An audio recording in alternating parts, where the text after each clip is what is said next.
সাতক্ষীরার আম বাগানে লেগেছে প্রাণের ছোঁয়া। কৃষি বিভাগ বলছে, এবার শীতে কুয়াশা তুলনামূলক কম এবং প্রাকৃতিক দুর্যোগ না হওয়ায় প্রতিটি আম গাছে মুকুলের দেখা দিয়েছে। এতে আশার আলো দেখছেন আম চাষিরা।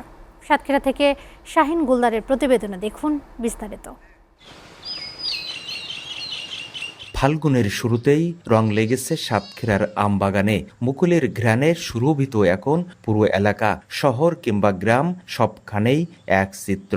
অনুকূল আবহাওয়ার কারণে এবার ভালো ফলনের আশায় বুক বাঁধছেন আম চাষিরা। এবার আমাদের সাতক্ষীরা জেলায় অগ্রিম আমের মুকুল হয়েছে, গতবারের তুলনায় অনেক ভালো মুকুল হয়েছে।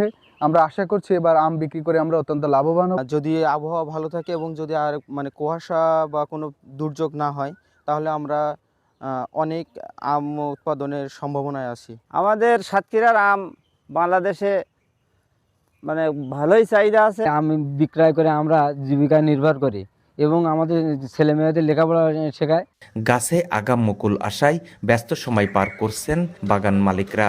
ফলের মধ্যে আম সাতক্ষীরার রাজা, এটা বাংলাদেশের মধ্যে প্রথম আসে। গত বছর এর আবাদ হয়েছিল 4135 হেক্টর জমিতে, এবছর সেটা বেড়ে দাঁড়িয়েছে 4140 হেক্টর জমিতে।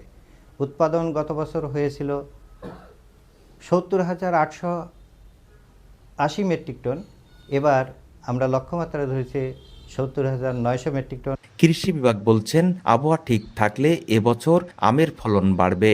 এবছর আমাদের আম গাছে প্রায় গাছে প্রচণ্ড মুকুল ধরেছে। তো আমরা এই মুহূর্তে লক্ষ্য করছি যে হপার পোকার আক্রমণ ঘটেছে মুকুলে। তো আমরা বাম্পার কীটনাশক দিয়ে সেটা সংক্রমণটা রক্ষা করার চেষ্টা করছি।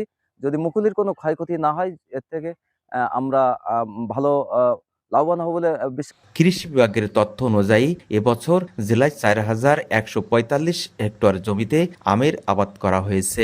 উৎপাদনের লক্ষ্যমাত্রা নির্ধারণ করা হয়েছে 70,900 মেট্রিক টন।